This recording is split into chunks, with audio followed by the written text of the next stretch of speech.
across the industry. These protocols take into account the health, safety, and well-being of tourists, employees, and communities seeking to reduce the risk of exposure to COVID-19 while promoting an enjoyable and relaxing experience for visitors. With this in mind, Tourism Product Development Company has partnered with the Ministry of Health and Wellness to resensitize you, or tourism partners, on the COVID-19 tourism protocol and also the benefits of the vaccination as we now fully reopen Jamaica's tourism industry. So today we're going to be looking at the protocol, just resensitization, and also the benefits of the vaccination. Without further ado, I'll now introduce you to our first presenter this morning, who will be looking at the COVID-19 tourism protocol, and she's Miss Maxine Blake. Maxine Blake is the training officer for Tourism Product Development Company, the Western region, and she will take us through the protocol. Can we give Maxine Blake a warm welcome? Thank you so much.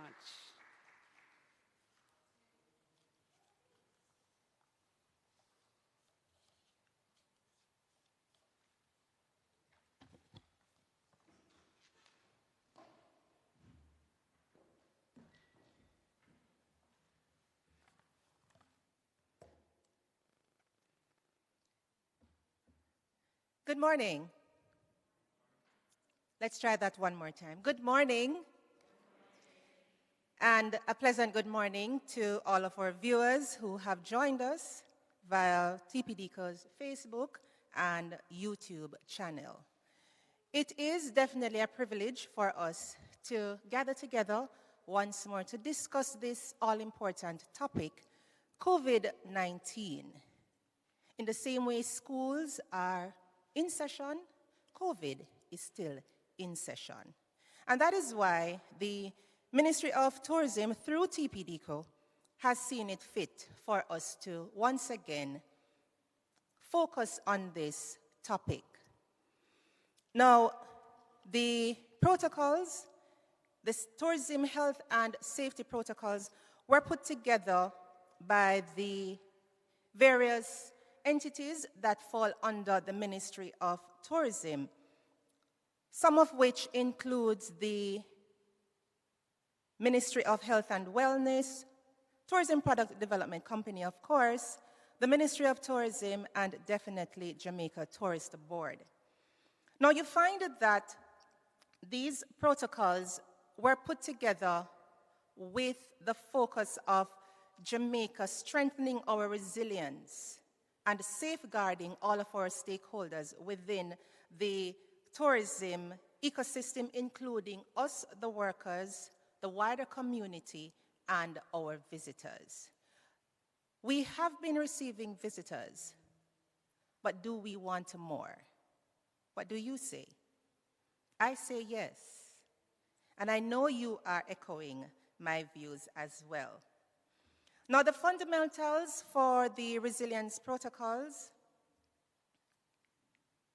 really focus on the 8 key health and safety elements, and these include the sanitization stations. We are familiar with having sanitization stations, true? Yes? Of course, because entering this very room, we have sanitization stations at the very entrance. And so across the tourism industry and the wider community, Jamaica at large, once you are entering, then you will have to interact with a sanitization station. I see that we are wearing our face masks, and that is also one of the fundamentals. But let me ask you though, how do you remove your face mask? Can I get someone to demonstrate that for us? Anyone? Just show us how you remove your face mask. We are familiar with wearing it. Oh, we have a demonstrator? Sure. You could stay right where you are. It is fine. All right. Very good. So you use your fingers, but before you even use or come in contact with the face mask, what is it that we need to do first and foremost? Sanitize. So it goes back to having a sanitization station. We should have sanitization stations even in our home. Good?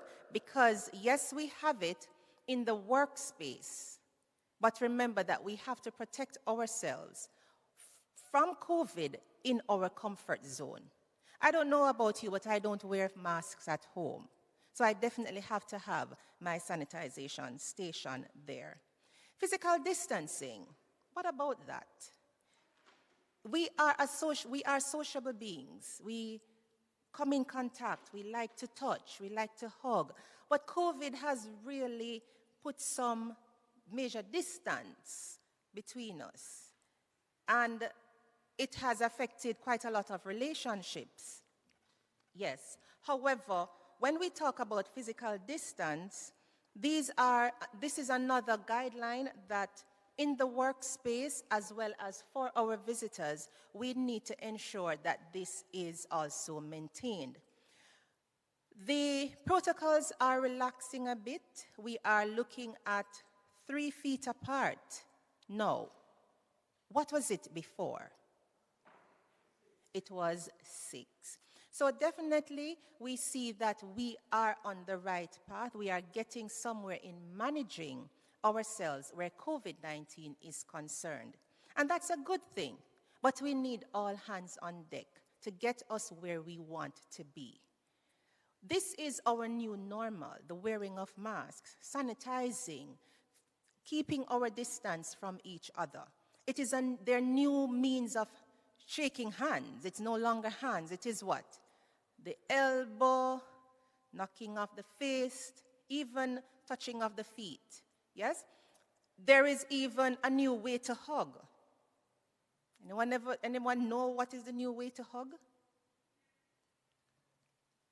Back to back.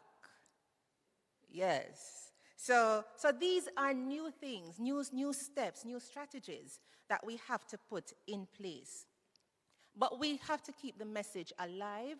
We need to keep the message clear and consistent and in the faces of each other, right? So we have to get the message out, not only to the wider communities, but to definitely ourselves.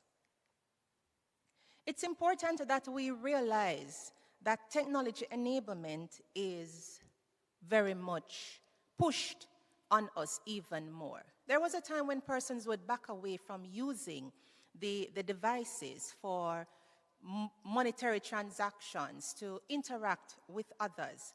But COVID has really reduced cash transactions. It has really reduced the use of paper, right? And so we have to keep up with the times, with the trends, in order to stay resilient, especially in the tourism market. It is important that we maintain real-time monitoring and reporting. This is where the temperature checking comes into play. Before COVID, when was your temperature taken? Before COVID, when was your temperature taken? When you visit the doctor. But since COVID has hit our shores, there is a temperature checker and the temperature monitoring device is in your face, it goes to your hand. Where else? Anywhere else? Wherever the pulse is, yes? Right. This is another normal for us, right? And so we have to realize that this is how we have to operate. And so even though you will have persons coming back or visiting us who would not want any such invasion, we have to realize now that this is what it is. And we have to approach it as gentle as possible for them to understand that this is how we are operating within our space, so as not to let anyone feel as if we are throwing the rule book at them. However, we still have to maintain these protocols. Now, rapid and clear response, and definitely training. The protocols, the clear protocols where necessary. This is important for workers, visitors, and the wider community members. When we say wider community, we're talking about who you left at home. We're talking about your relatives who might be visiting you. Yes? And so we have to share this information. We have to ensure that all persons are on the same page. As we said earlier, the protocols are changing, and it is because we are doing some things and we are getting them right. However, there are still some little areas that we have to come together as a people to see how we can move ourselves forward in the right direction. And this is where training comes in. This is where reminding ourselves of these protocols come in. This session, it is not a matter of training and putting forward new information. It is a matter of reinforcing what is already known and sharing what we are doing right with all of us. So, we have to ensure that the training for the entire tourism industry has been done. However, we have to see how we can bring all of us back into focus on what is necessary. For all of our tourism entities, we have to see how best our SPP remains active. Does anyone know what SPP stands for? Let me see who is the bright sparks from primary school. Yes? Safety. I got safety. That's for the S. Point person. Yes. The safety point person. Now, regardless of you operating within a hotel, a guest house, an attraction, a craft market, transportation, you name it, whatever tourism entity or whatever tourism offerings that you have, our safety point person or persons still need to remain active. This is the person who is the point of contact once there is any COVID-19 issue. Be it reinforcing the information on location, if there is any employee or visitor that displays any COVID-19 symptoms, reporting of such, this needs to be done through the safety point person. At all of our entities, we have to ensure that we have some new supplies. We did have our regular supplies to make our operations flow smoothly. But since COVID, there are some new things that we have to now focus on. Can anybody tell me what? Tell me one or two or maybe three. What are these new supplies that we now have to consider? One, you're wearing one, the mask. So at all of these entities, we have to ensure that we have a regular supply or a stock of face masks for our employees. True? Yes, because it can be that in removing the mask, maybe to sanitize or to eat, then that mask become contaminated. Yeah? So we have to see how we can help that employee so that he or she can continue with their regular duty. One other new supply is alcohol-based hand sanitizer. What is the recommended percentage of alcohol that should be in these hand sanitizers? The minimum percentage. 70? Yes? All right. 70 is good, 60 is also good, right?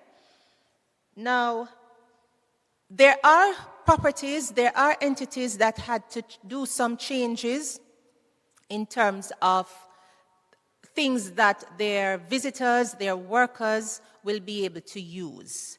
We have the soap dispensers, the hands-free garbage bins, the single-use paper napkins. So these are new things that COVID has now thrust on us. Yeah?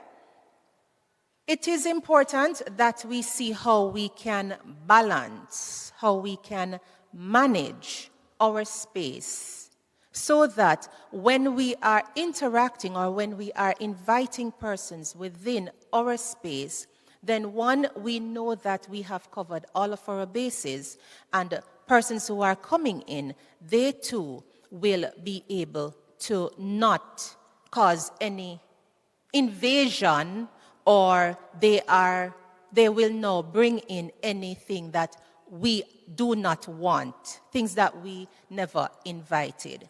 And that is why, even though we are encouraging us to ensure that our workspaces are well managed in terms of wearing the face mask, having our sanitization stations, our SPPs are still active, even in our comfort space, we ensure that we have some protocols in place. Within the working space, we encourage us to sanitize areas that workers as well as visitors would frequently touch, like handrails, doorknobs. What do you do within your home? We do have frequently touched areas, such as the remotes. We are forced to use our devices even more than before.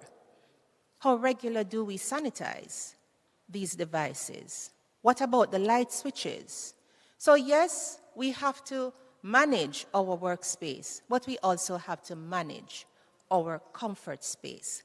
We have to manage ourselves as well. And that is why, for today, the other presenter that we have will be focusing on vaccination. This is important, and I'm going to be leaving all of that information to Miss Mullings.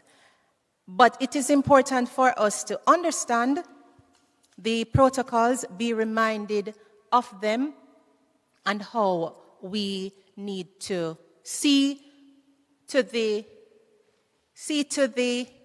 management of our space as well as that of our visitors.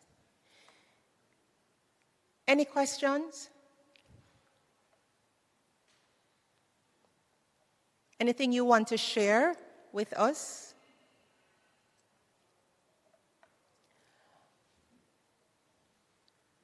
All right, so I want to thank you for coming out, for joining us, for those of us who are online, and for those of us who are here. I really want to extend a hearty thank you for being with us for this yet another series in our COVID-19 tourism health and safety protocols.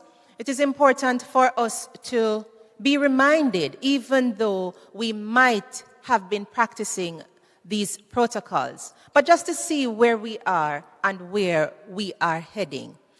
We really want to also thank you for ensuring that you are maintaining the protocols, and for those of us who can inform others, we do encourage you to do so. Thank you very much.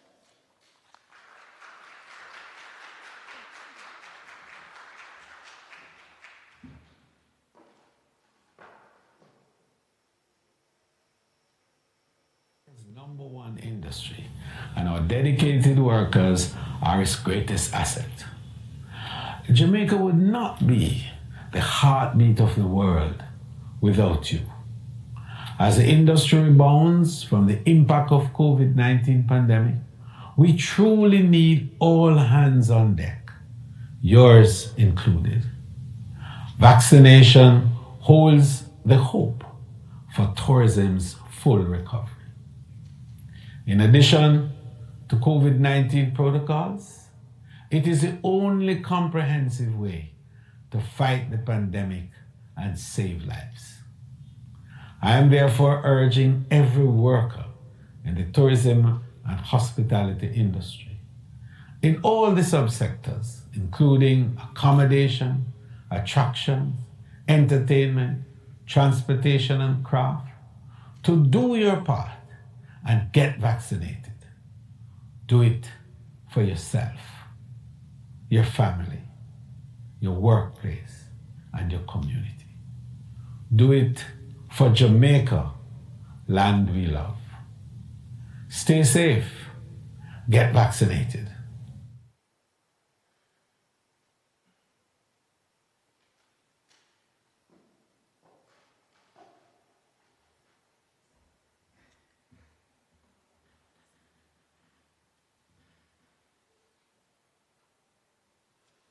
Thank you so much. Thank you so much, Ms. Blake.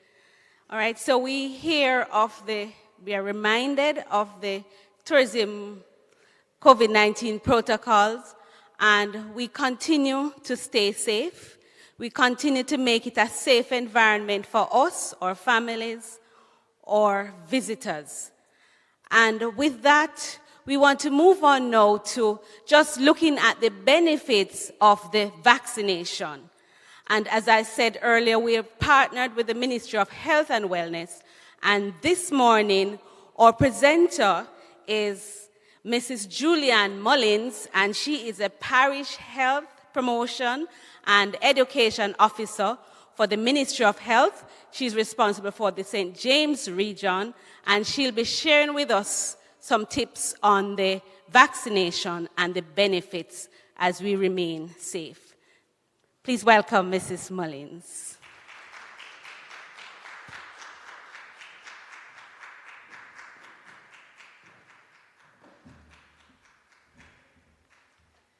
Thank you so much. Good morning, everyone.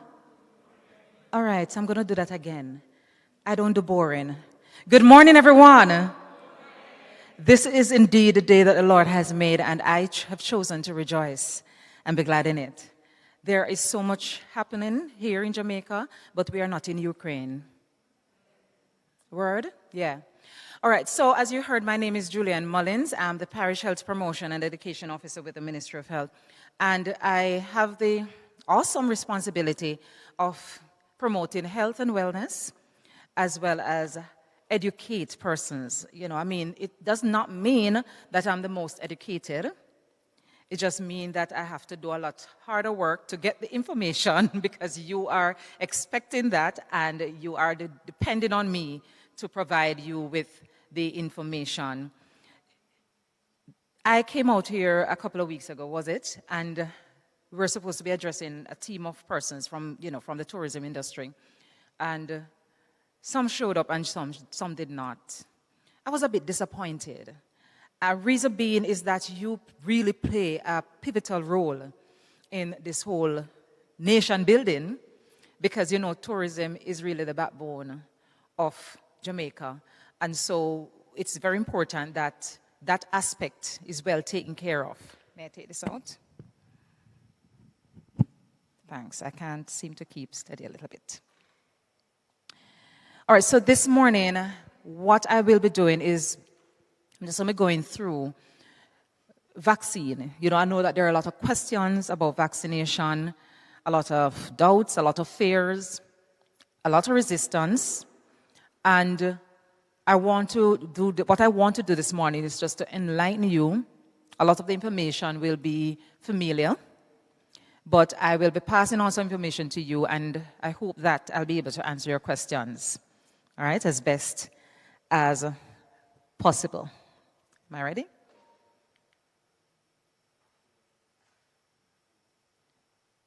Okay, there we go.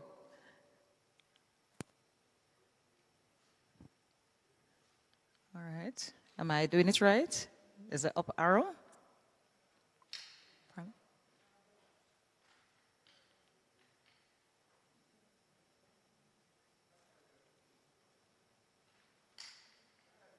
Okay, thank you. It's not on. Okay, thank you. All right.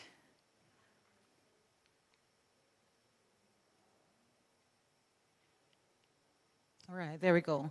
All right, so don't allow the long list to fool you.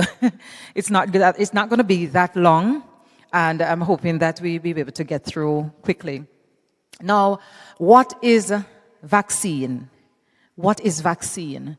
Are we new to vaccine in Jamaica? No, we are not. Now, a vaccine is a type of medicine that actually stimulates a person's immune system to produce immunity to a specific disease, protecting that person from the disease. Now, before you even know yourself, before we even know ourselves, we have been vaccinated. First time, by the time you reach 3 months, you would, the old-fashioned way of doing it is that you would not be taken out as a baby, you would not be taken out of the house before 3 months. And at that time, 3 months was the time when you would have gotten your first BCG shot. Fast forward into today, within 1 day of birth, in the hospital, you're given your BCG. And that's the first vaccination that you're given for protection. And then there is a schedule by which you are vaccinated as the years go by.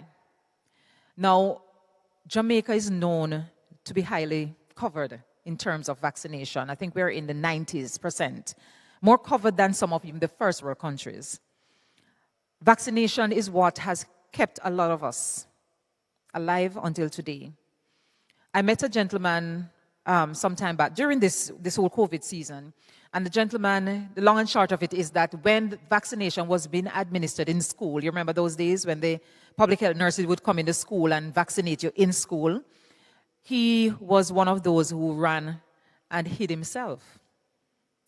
All right? So he said that he was in grade 4 at the time.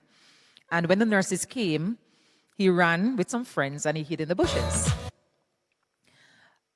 By the time he graduated from that school, the primary school, so I was in grade 4, it was an all-age school, so it would have gone out to grade 9. By the time he left the school, he contracted polio.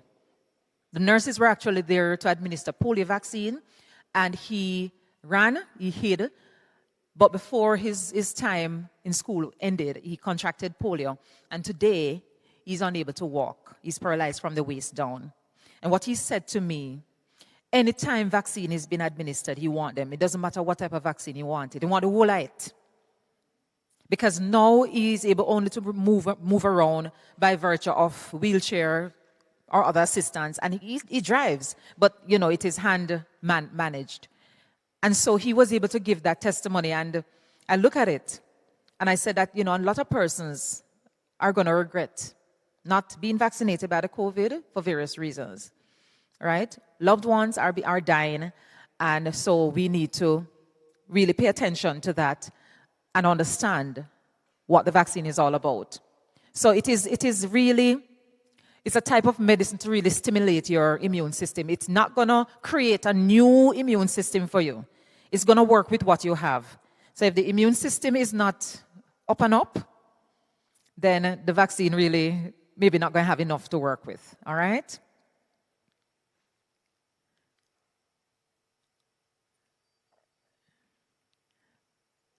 I am having a challenge with this thing.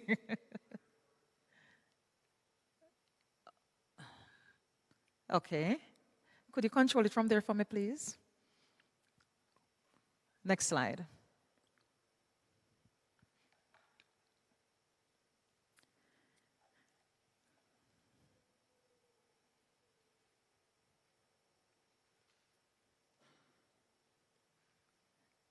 We're there yet?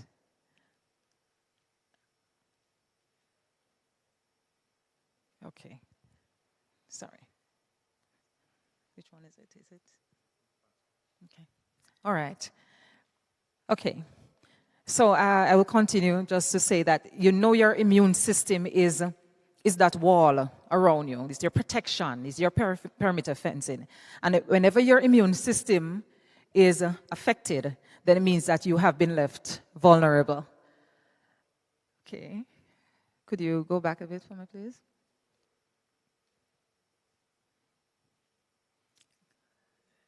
All right, next slide now. Thank you. Wrong direction. Okay. All right, so the question of how does a vaccine work? All right, the vaccine work within your body's natural defense to protect you. So as I mentioned before, it is not something to create a new immune system. It is something to work with what it is that you have already. There's a video that is going to be played right now that is going to give you a basic idea of what we're talking about.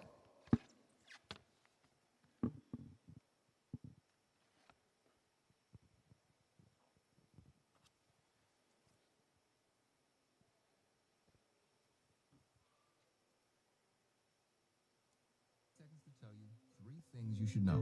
Ready? Number 1, getting the immune system in shape. A vaccine is basically a training session for the immune system. Vaccines teach the immune system to look for the key features of a virus. So, when a virus does show up, it's ready to fight it off. Number 2, vaccine, meet virus. The vaccine gives your body a plan to recognize the virus.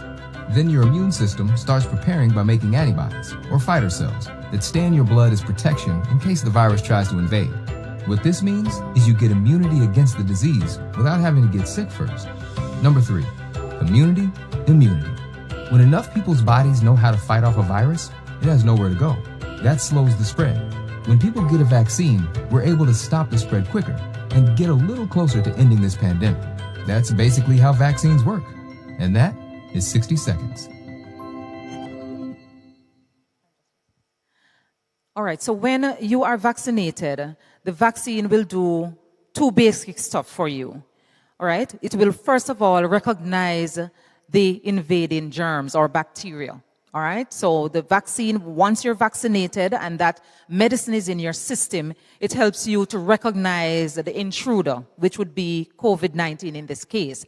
And then secondly, what it does is actually produces antibodies that fight and destroy the germ before you become sick. All right, so it highlights, it looks out, and it finds those invading germs, and then it produces an antibody to be able to destroy it. Now, for every illness that you have, you do produce antibodies. All right, so if you catch the common cold, for example, and you know that there are many different strains of cold, you contract the common cold, you build a resistance to that once you have recovered, and that would be you producing antibodies. Once that is done, if you are exposed to that same strain of flu again or cold again, then you find that you manage better, your body fight in a better sense because it recognizes the germ and it is able to resist it. Now, the question of whether vaccines are safe is one that is on the lips of everyone. All right? I would like to say to you and reinforce and to affirm you that yes, vaccines are actually safe. All right? They are licensed and they have gone through some really rigorous testing before it is placed on the market and before it is even approved. And it is not only tested once. All right? Even as it is being administered, they continue to test the vaccine to ensure that the quality, the efficacy of the vaccine remains.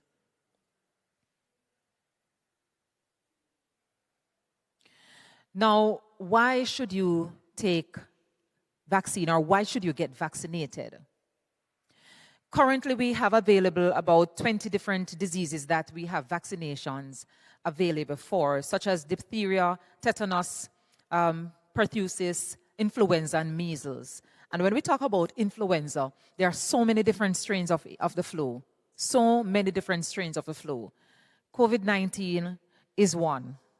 All right? It's just that it is a new strain that we are not, I guess we are becoming familiar with at this time, but it is one of the flu strains. Together, these vaccines, they really save lives of millions of persons every year. And without vaccine, many more persons would have become seriously ill or even die. So, should you get vaccinated? Absolutely, yes.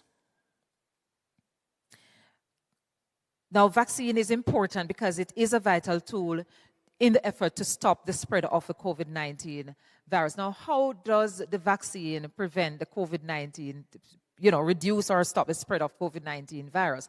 as you would have heard, the vaccine is not designed to prevent you from getting COVID-19, right? And I think that is one of the challenges that persons are having. The vaccine does not prevent you from getting COVID-19. What it actually does, it reduces the impact of COVID. So you find that some persons get so ill as a result of getting the COVID-19 virus. If they're asthmatic or if they have underlying conditions, they get so ill as a result. With the vaccine, the impact is not so great. Persons will not get as seriously ill, and the rate of death definitely will decrease. And we have to bear in mind that COVID-19 is not the only thing that causes death nowadays. All right? So we have to bear that in mind and remember that. Now, we have, initially when COVID-19 vaccine came into Jamaica, we started administering the vaccine to certain categories of persons. Older persons and essential workers. We had the vaccine being administered to persons 60 and over, healthcare workers, persons from the Jamaica Defense Force, persons from the Fire Brigade, passport and immigration, and the persons within the school. And this was because these persons are what we consider to be frontline workers. They are up and out on the front, right? I guess you can say that you are also frontline workers, but with COVID-19, the services, especially in the tourist industry, had to be, some entities had to be closed down, and the activities within those entities had to be reduced so that we do not encourage a spread. Vaccine that we have, the COVID-19 vaccines, we have 4 COVID-19 vaccines at this time, and they're all administered in the upper arm, whether the left or the right. We started with the AstraZeneca, and the AstraZeneca vaccine is a 2-dose vaccine. It is administered 8 to 12 weeks apart, all right? And then we have the Pfizer vaccine that came on the scene after that. Pfizer vaccine also is a 2-dose vaccine, and that one is administered 3 weeks apart. We ended up with the Johnson & Johnson, which was, it seemed as though it was the Valena of ice creams. You know when you have ice cream and everybody wants rum and raisin or vanilla, the favorites. Now the Johnson & Johnson, it was the rum and raisin of vaccine, because everybody wanted Johnson & Johnson. That was like before it came, most persons were waiting. I just want one dose and go. However, when the vaccine actually came here, we realized that the uptake was not so great as we were anticipating. The Johnson & Johnson is a 1 dose, so once you get that dose, you are considered fully vaccinated. And then in more recent time, I think it was in November, that we got the Sinopharm that came from China. That too is a 2-dose vaccine, and it's administered 3 to 4 weeks apart.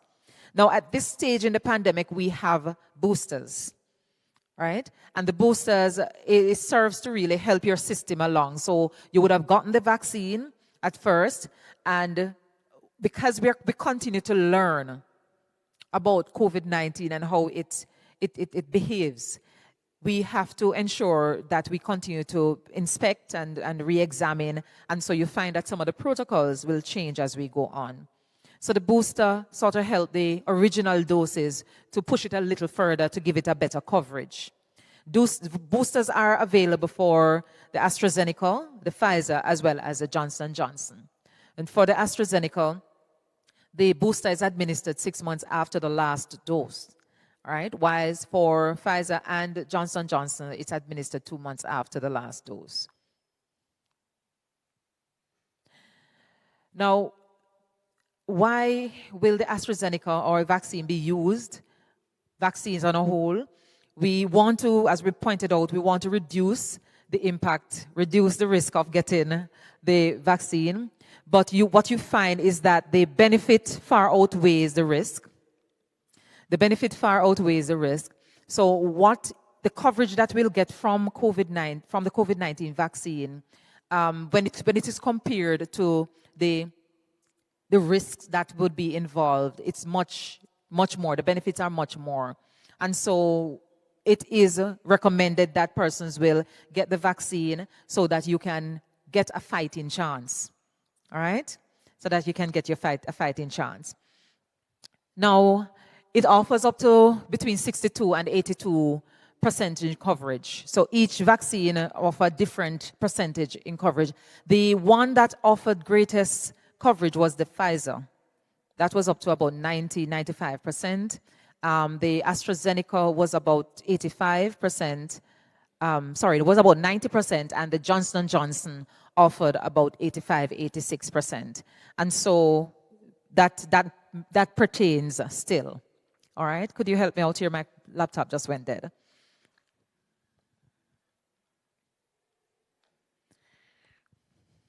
Thank you. It's working now. Right.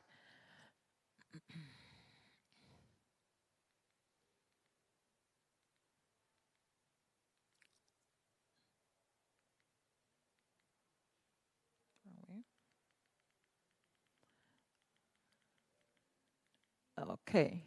All right. So you see where it is administered there in the upper muscle of the arm. Some persons went as far as to request that if they can get it in a pill form or get it, in drops, but we are not there just yet. All right. So it is important that you get the full protection. The thing about it is that if you get half of the dose, then you are just 50% protected. All right, so if you are taking the vaccine, you have to see it through to the entire dose. Some persons are concerned, and I know that there were a lot of concerns during that time when we were out of vaccine for a while. All right, but it has proven itself that it was not detrimental. But it's important that you eventually get your 2 doses. Now, some of the signs and some of the side effects that come with the vaccines, all 4 vaccines, are inclusive of headache. You may have a little temperature.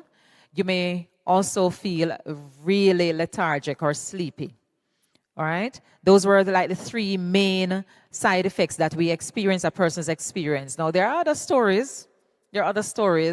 About what the vaccine caused persons. Some persons, they give the vaccine credit for them to be able to reproduce and things like that. Especially for the men, they think that it really boosts their sex drive.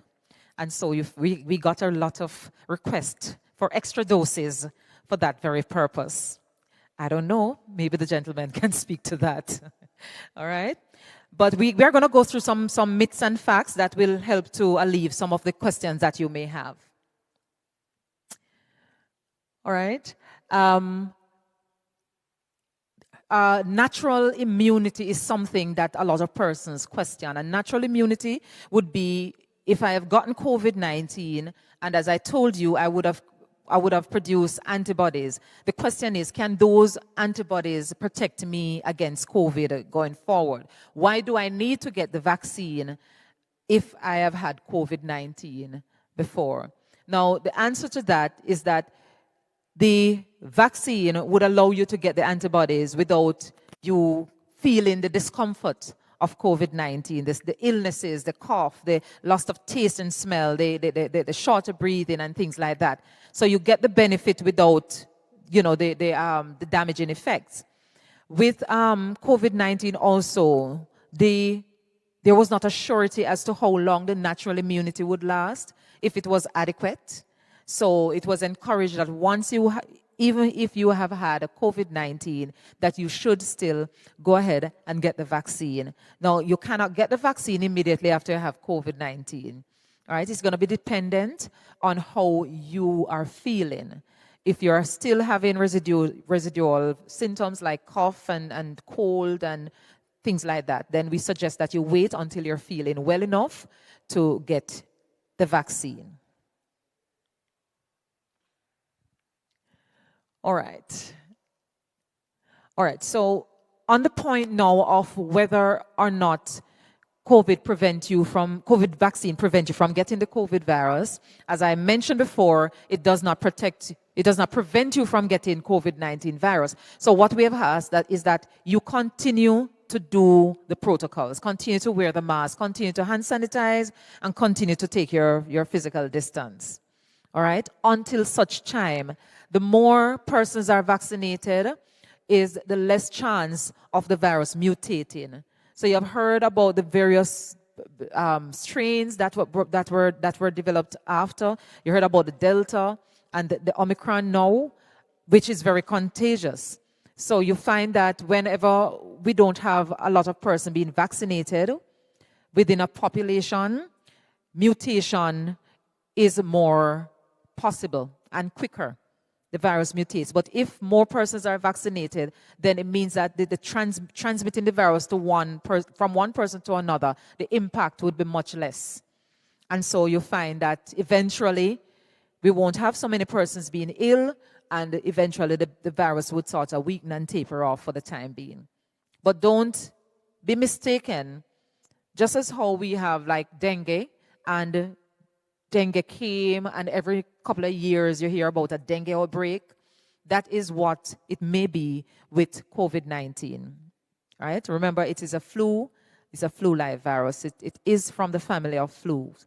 And so it is something that may come back again and again. But we have to understand it and know how to handle the virus. We continue to help to encourage persons to remain healthy. Because if you're not healthy, your fight becomes more risky. Right? So you have to continue eating well, continue to take your medication if you're on medication for whatever reason, and ensure that you exercise. A lot of persons would have gained weight throughout the whole COVID pandemic because your habit has changed. You're not up and out and around as you used to be. And so you find that a lot of persons have gained weight, and in gaining weight, you find that you sometimes become more prone to the chronic illnesses, chronic diseases such as diabetes and hypertension. And if you remember, the persons who are most at risk are the persons who have these chronic diseases. So if you're diabetic, if you're hypertensive, if you have cancer or any other underlying condition, your immune system has already been compromised, and so it makes it a little harder for you to deal with the fight against the COVID-19 virus. All right? So please remember, the vaccine, yes, is safe and effective, and it will save life. It will allow us to go back to some level of normalcy, and it will help persons to return to normal quickly. Right? That is one part of our presentation. I'm just going to ask you just to switch to the other one. The other presentation that we'll be doing is it's questions. I think it's mostly myth versus facts. So there are just questions that we know that people are asking. So instead of, allowing persons to ask the same question over and over, we have put together a list of commonly asked questions. And so after we're through with this, you may ask any question that were not covered. All right, so the first myth is that the COVID-19 vaccine is not safe because it was developed too rapidly. Now, in my response to that, I normally say to persons, back in the days, way back in the days, when someone needs a message to go, for example, downtown, you're here and you need somebody downtown to get a message from you. Way back in the days, somebody would actually have to run from here, maybe to a distance, give the message to somebody, and the person run and take it to you downtown. All right? I'm sure that is an activity that none of us would have enjoyed at this time. We have the phone. And if we want to talk to somebody on the other side of this wall, we can WhatsApp and we can just pick up our phone and call. And so the person is hearing it from us. Information travels much quicker, and the information is more accurate because it's you speaking it directly to the person. The person doesn't have to hear it from somebody else. Now, what I must say is that we have to understand that this improvement in technology, it is also beneficial to healthcare, right? Diseases and illnesses and conditions that persons would die from in the past, it's much reduced now. It's very much reduced now because of the improvement in technology. We have, for example, the ultrasound that you can actually see a baby moving inside of a woman before the baby comes out. And it has improved to the extent where you can actually see the features of the baby. First time, the mother just have to wait to see what type of baby she's having. So things have improved. Now, taking it home to vaccine. What if it still took 10, 20, 30 years to develop a vaccine? A lot of persons would have died. A lot of persons would have died. So the technology that we have, the benefit of the technology that we have, it has also been used in the development of vaccine. And so you'll find that things take quicker time to come over. The COVID-19 vaccine, the baseline for the COVID-19 vaccine, as I'd put it, it's remember, similar to the flu. It's similar to the SARS. SARS is one of those flu-like viruses that we had some years back, I think in 2005. And it really wreaked havoc. We did not have so much of a big problem with it here in Jamaica as we are having with COVID-19. But it was a deadly virus. It still is a deadly virus because it's still around. And so what you find is that they had started to develop a vaccine from that SARS-CoV-2 virus. And when the COVID-19 virus came in, there were some similarity with how it behaves and so on. All right? So it is not like the vaccine was developed, basically developed in a year. Some aspect of researches and so on were already being done. And so technology has aided the researchers to be able to develop a vaccine that is able to help. And I know that the vaccine actually helps, because persons who are dying from COVID-19 are mostly persons who are not yet vaccinated. Persons who have been vaccinated, some persons who have been vaccinated, you find that their experience with COVID-19, having been infected after being vaccinated, is much, much less. The question of whether or not COVID-19 will alter our DNA. I would jokingly say to persons, I have taken the vaccine since day one. March 10th, 2020, when it first came into Jamaica, I got my vaccination. And I still have not grown a tail or anything. I haven't seen anything differently. All right, so it does not really interact with your DNA. It doesn't cause any alteration of the development of the human. Based on what we know. So that's nothing to really be worried about. Thousands of persons have actually taken the vaccine, and I guess maybe you can do your own research to see what are the changes that have taken place. Now, in terms of a tracking device, this is something that I think we all maybe can laugh about at a time, because I keep on saying to persons, the phone that we use, that we carry, that is a bigger tracking device than a tracking device in a vaccine. The needles that are used are pretty small, and it is not practical to have a tracking device in the vaccine to be pushed through a needle to be administered, right? If I pass by the convention center, my phone will send me a message, how was your visit, even if I didn't come by. Right? I can pick up my phone and I can know if somebody drives out my car or anything. Your shopping habits are determined based on your use of your phone. So if you're worried about a tracking device, this is what you need to be worried about. All right? Because it really opens up your life to the world. But for tracking device being in a vaccine, not something to be worried about. That question of infertility in women. I have had cases where the lady took her vaccine, or AstraZeneca, and she used to come back in 8 weeks. And by the time she came back, she said to me, Mrs. Mullins, I am pregnant. I just found out that I'm pregnant. And do you think I should take the vaccine still, the second dose? Right? So persons still get pregnant. Persons still get pregnant from after having taken the vaccine. When a woman is pregnant and the stages are early, we suggest that they wait a little longer to take the vaccine. All right, if it's a second dose or it's a first dose. If you're pregnant and it's early times yet, just wait on a couple of weeks or so to take the vaccine before, anything. Okay, this another question is that I have already been diagnosed with COVID-19, so do I need to get vaccinated? And I think I would have answered that within the presentation, so I'm just going to skip over this one. All right, so another myth is you can get COVID-19 from the vaccine. Once I receive the vaccine, I will be tested positive. That is only possible if it was like the live virus that was vaccinated in you. All right, but that's not the case.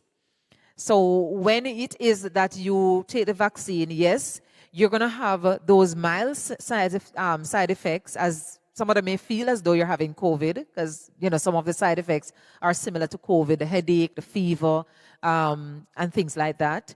But if a test is done, and you can only confirm COVID by doing a test, if a test is done, you will not be tested positive as a result of the vaccine.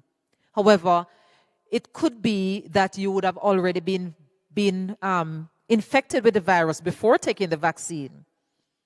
All right, because if persons are asymptomatic and they present to the health department and said, I need a vaccine, when we go through the routine questions, we would do their temperature and we'll go through the routine questions like, are you having a cough? Are you having a fever? Or, are you feeling ill in any way?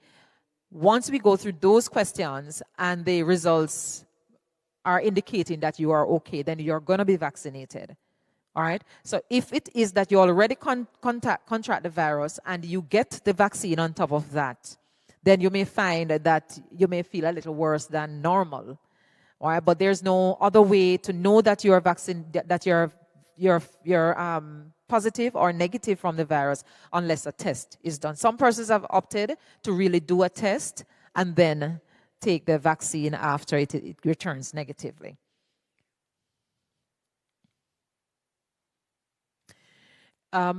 Allergic reactions. Some allergies are everywhere. Persons are allergic to various things. I remember my sister, she has been allergic to eggs ever since she was a baby coming up.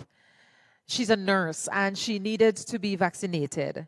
But before she got vaccinated, she had to do a particular test to ensure that they determine what type of allergies she's having. So she's allergic to shellfish and she's allergic to eggs. So the test needed to prove that what she's allergic to is not present within the contents of the vaccine. That she was able to take her vaccine because it did not have a negative impact on her. But if you have a severe allergies, we ask that you contact your doctor, talk to your doctor, and get their advice before you take the vaccine. And we spoke about natural immunity already, what that means when you actually got the virus already. That is considered natural immunity, but we recommend that you still get yourself vaccinated. That is also a question that we covered. The need to wear a mask. Do we need to wear a mask and to hand sanitize once we have been vaccinated? And the answer is yes. Still need to wear a mask so that we can protect others and protect ourselves. So basically, the vaccines are safe and they are effective. They will save lives and allow persons to return to normalcy, and they will allow our country itself to be able to open its doors once more and get back to that level where we were in 2019. This marks the end of my presentation. I hope that you did gain some information from it, and I will take any questions that you have at this time.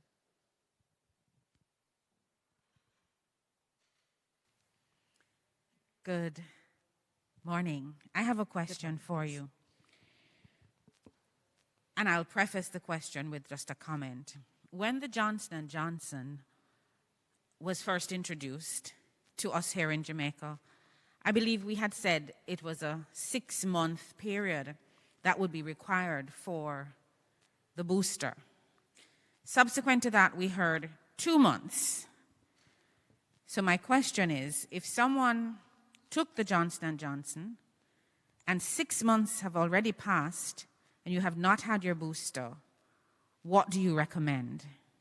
Still take the booster at that time. Okay. So you take the booster because the virus is already in your system. It's already doing its work. It's already providing the coverage. So any additional assistance is given to it. Is important. So it's not too late. It's not. It's not too late. Though it's you not do too late. Because recommend. remember, you have persons who have taken the vaccine from 2020, like myself, right, from the initial. And remember that the boosters just recently came in last year, so they would have gone a full year without getting a booster. Yes. All right. So it doesn't create any additional complication in any way. Okay. Thank you very much. You're welcome. You're welcome. I am proud to say that the numbers in terms of cases positive, they are on the decline. Still too high, but they are on the decline. As it pertains to the vaccine, we realize that the uptake on vaccine is reducing. But of the persons that are taking the vaccine at this time, they are mostly first-time doses, which it's a good indication. Yes, ma'am. Please go ahead. Good morning. Morning. Is there a recommended time period for you to take the booster if you have contracted COVID? The guideline remains the same. As I pointed out, if you have had COVID, you have to wait until a certain time before taking the vaccine. So you have to wait until you would have completed your quarantine period. You have to wait until you are free from any residual effect of the COVID-19 virus, meaning any cough or any cold or anything that is associated to the virus. You have to wait until you have regained your strength and regain your good standing. The same thing for the booster, right? Once it is within the time that you should have taken it, for example, the AstraZeneca, if it is supposed to be 6 months after you have taken the last dose, and if you got the virus, then you have to wait until you have properly recovered and feeling well. Okay, thank you. You're welcome.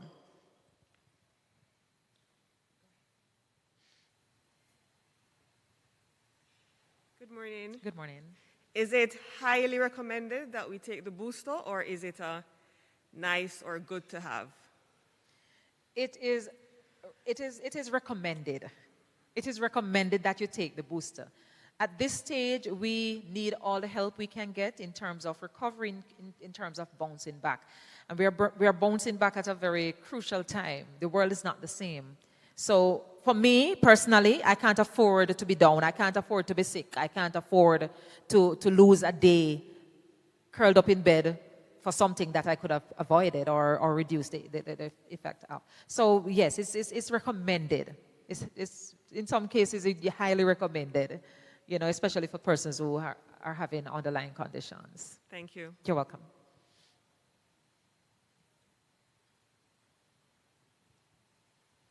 Good morning, everyone. Another common question I'll hear persons asking is, why aren't they tested before taking the vaccine? Why are they not tested before taking the vaccine? You can imagine the resources that we'll lose. As I mentioned before, is that if we were to test everyone, I know that it would put a strain on the resources. But if it is that you are not symptomatic, it means that really you're not ill. Right? If you're not symptomatic, it means that you are not ill. You have the virus within you, but you're not ill. So the question of being tested before, I'm not sure where we'd go with that. But I know that in terms of the financial part of it, it would really put a strain and it would really increase the amount of time that before which people get to be vaccinated. Because right now, when persons have done their COVID-19 tests, it takes a while to get back the result. If you want back the result quickly, you have to go privately. But from a public perspective, it takes a while. And that's because the National Public Health Lab is the lab that reads all of these samples. And it is really overrun. So we have to consider all of those things. It's really absolutely necessary to be tested. Right? So once you pass the preliminary question tests, then we don't find it necessary to be tested. If you want to go and test before you do it, then that's fine. But from a ministry perspective, we don't find it absolutely necessary. Thank you. Another question. Yes. Persons who have the virus, but they're asymptomatic, is it safe for them to say that they're healthy? Is it that their immune system is working while they're not experiencing any signs or symptoms? It is an indication that their immune system is robust, is really working.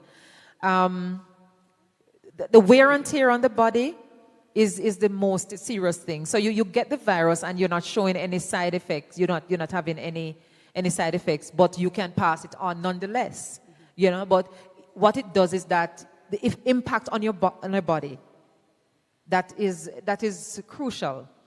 Not having to go through that, it really spares you, because sometimes there are things that are wrong with our systems and we don't know. And when we get ill, it tends to trigger. And those weak areas are the ones that tend to be highlighted and be more severely affected. So if you have had COVID and you have not had any symptoms, or you have not been ill from it, give God thanks. Thank you. You're welcome. Good morning. Good morning, Ms. If Beckman. you're fully vaccinated with AstraZeneca, can you be boosted with another type of vaccination? Yes, yes, it can. Because the AstraZeneca booster actually just recently came, like just about maybe earlier this month. So prior to that, we were using the Pfizer booster with the AstraZeneca. So you're vaccinated with AstraZeneca. For the booster, you would have gotten Pfizer. But now we have the AstraZeneca booster also. Oh, so you can be vaccinated? Yes, you can be boosted vaccinated. with AstraZeneca Yes, as well? yes. Okay. I'm not sure, though, if you have a choice at this time.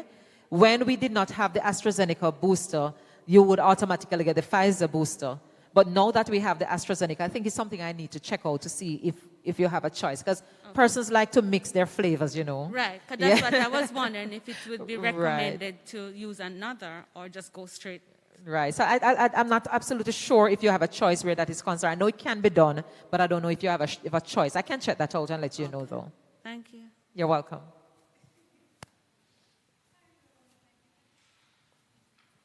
Good morning, everyone.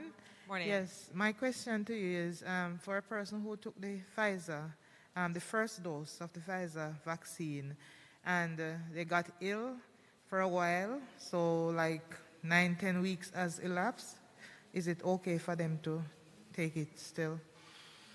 Once they're okay, once they're feeling well, yes, they can go on to take it. So we recommend a particular time period, but if for whatever reason you have surpassed that, don't be afraid, just go in and get your vaccine nonetheless. Thanks much. You're most welcome. Do I have any more questions?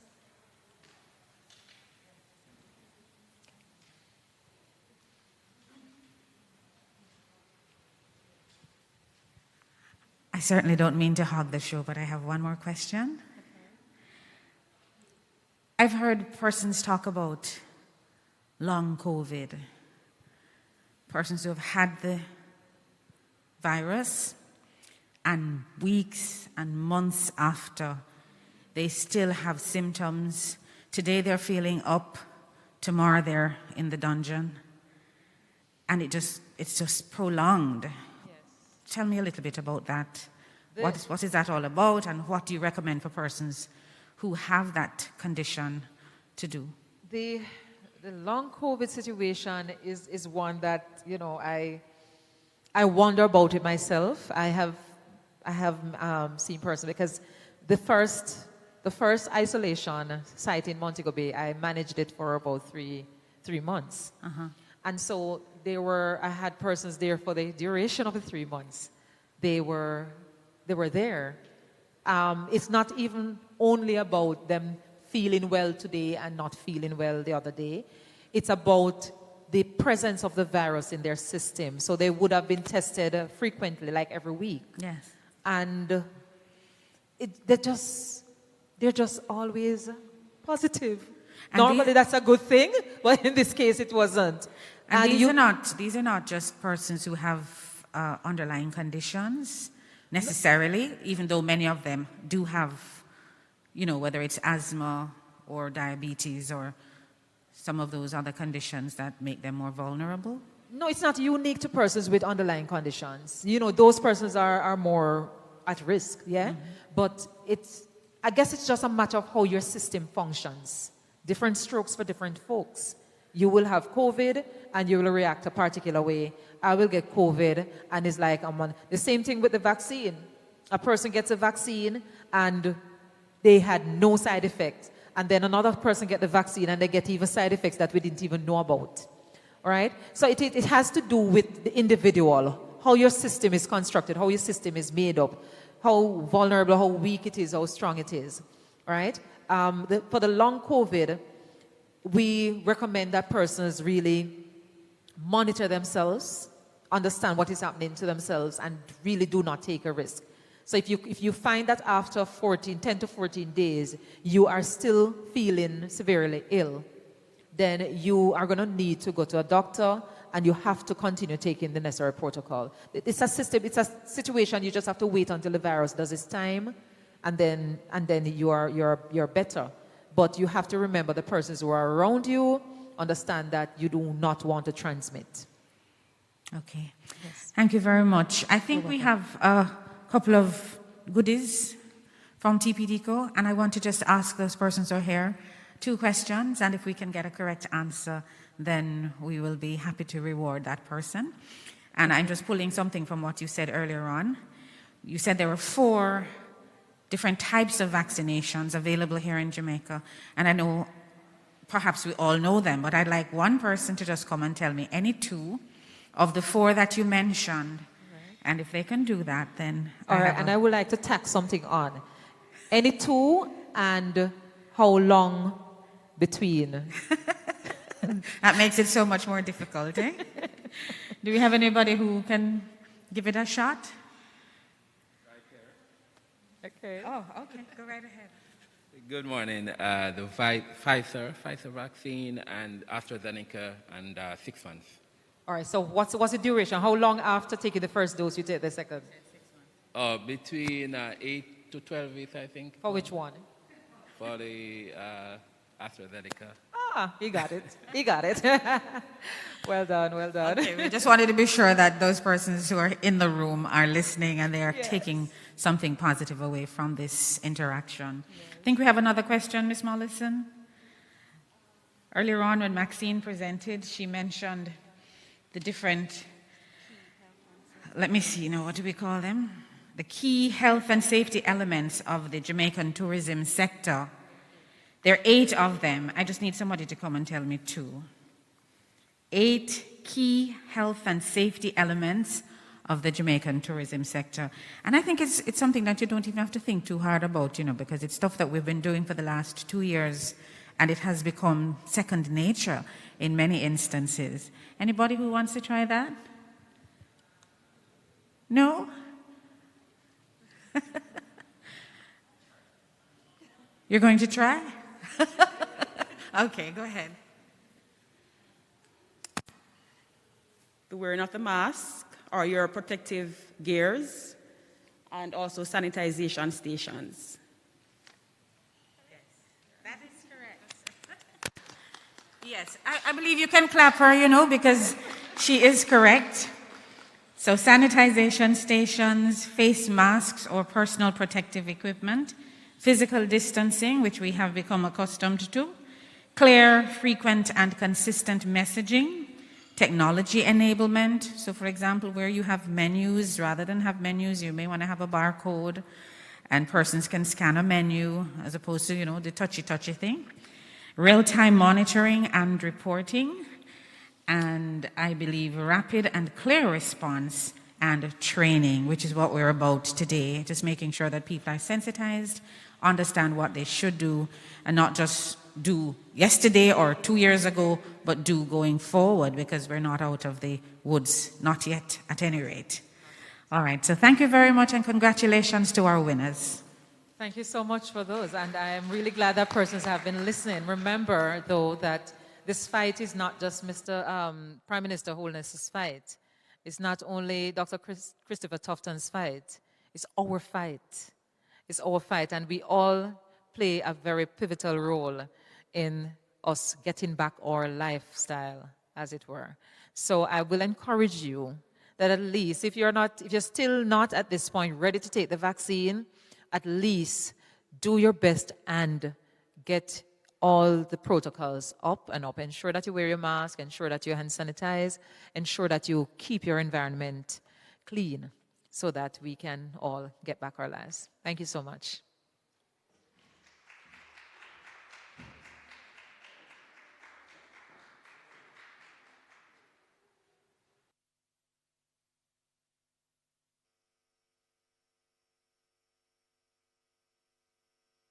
Without a doubt, tourism is Jamaica's #1 industry, and our dedicated workers are its greatest asset.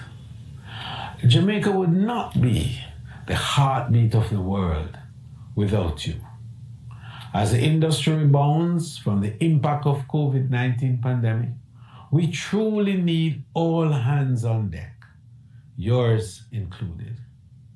Vaccination holds the hope for tourism's full recovery.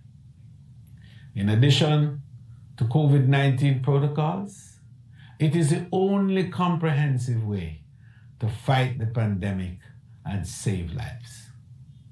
I am therefore urging every worker in the tourism and hospitality industry, in all the subsectors, including accommodation, attractions, entertainment, transportation, and craft, to do your part and get vaccinated. Do it for yourself, your family, your workplace, and your community. Do it for Jamaica, land we love. Stay safe, get vaccinated.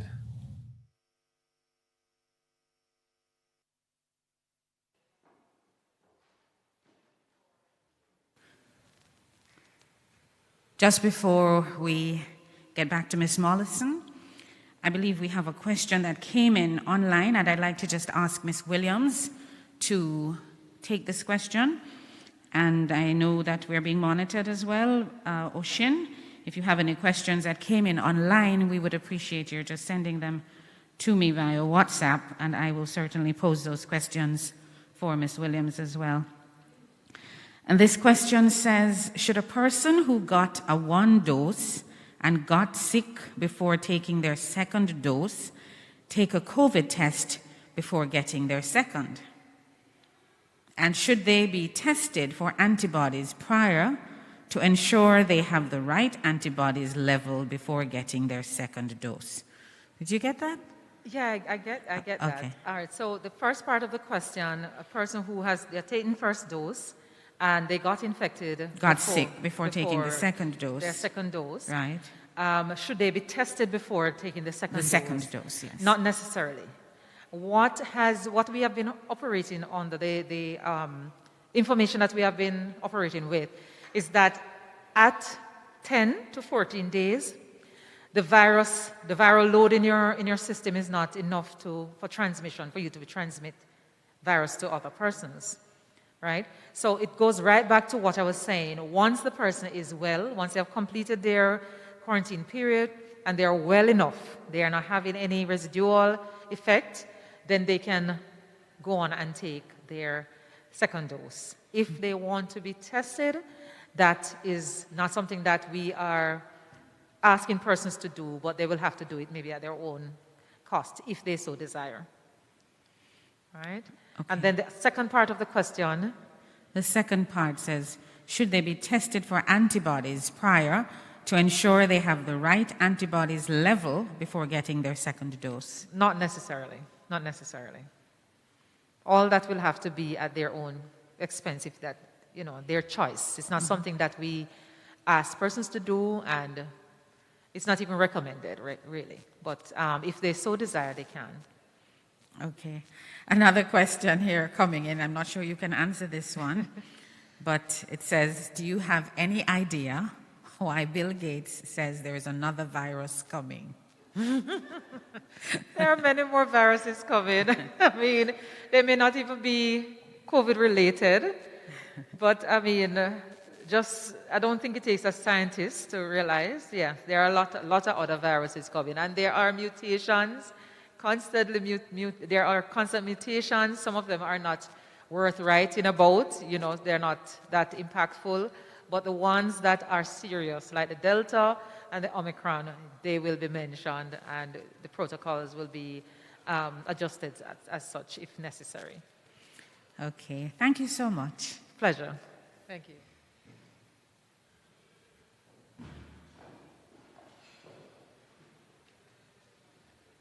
Thank you so much, Mrs. Mullins.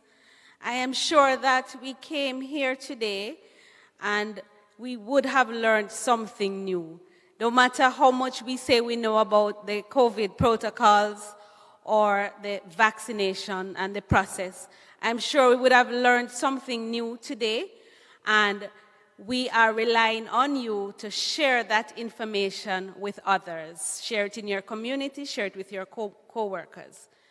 At this point, I would like to go towards the vote of thanks, and this afternoon, the person who is making the vote of thanks is Shantae Miller, and she's a Human Resources Officer at the Holiday Inn Sunspree. Let's welcome Shantae.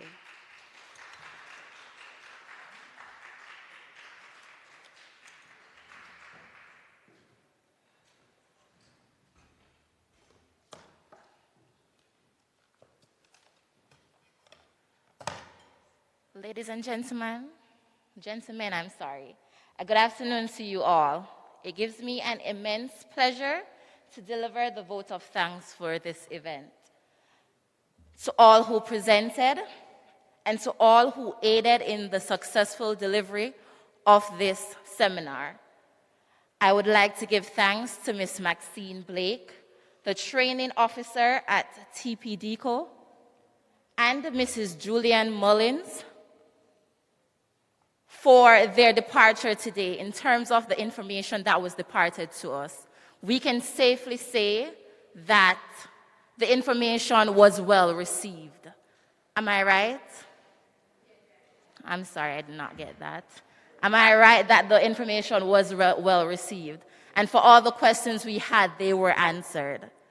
And to JIS and PBCJ for aiding in the process of the delivery so that the viewers at home could have gotten a taste of what we were experiencing here today. I want to say once again, thank you for everyone who came out, and to you that are sitting in front of me, who came out to ensure that this was a success. I thank you very much.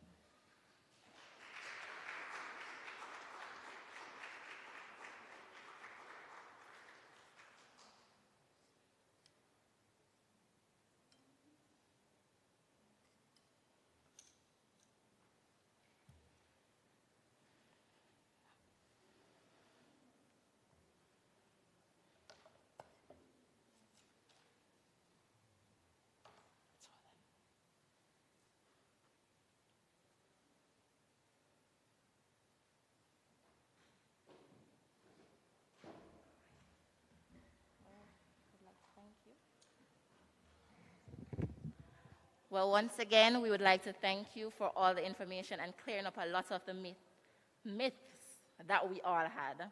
Thank you very much. Thank you. All right, thank you so much. Thank you.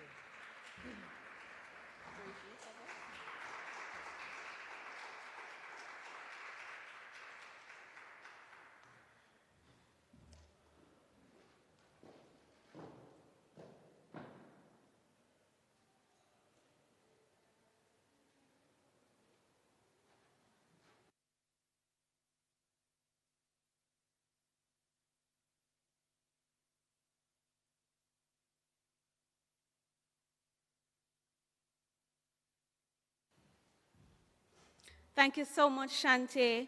And again, thanks to everyone for being here, and also special thank you to our representative from JIS, PBCJ, as Shantae had said. We just want to ensure that what you would have learned here today, as I said before, share with everyone. We just want to continue to make Jamaica a safe destination, safe for visitors, safe for us, and we would have learned a little more about the vaccination. We would have cleared up some of the myths that we've had on the vaccination. So we just need to go out there, get vaccinated. If you're already vaccinated, get boosted, and let us try to make Jamaica a safe destination for visitors and for us, Jamaicans, as well. So again, thank you all for listening. And I just want to share with you that we are continuing our series of programs. We're still on our customer service campaign. So our flyers will be coming out pretty soon. We will be having a series of customer service awareness sessions as well. But before you go, I also want to inform you that on the 9th of March, we will be having our human trafficking awareness session right here at the Montego Bay Convention Center. It will also be live streamed on Facebook, YouTube, and also Zoom. So look out for the flyers, but you can make it a date, make a note of that date, March 9, 10 a.m. to 12 noon, and that's human trafficking awareness right here at the Montego Bay Convention Center. Again, thank you all for coming, and we do have refreshments for you on the outside, so please serve yourself to some refreshments before you leave. Thank you so much, and remember, spread the word to everyone. Thank you. Thank you so much.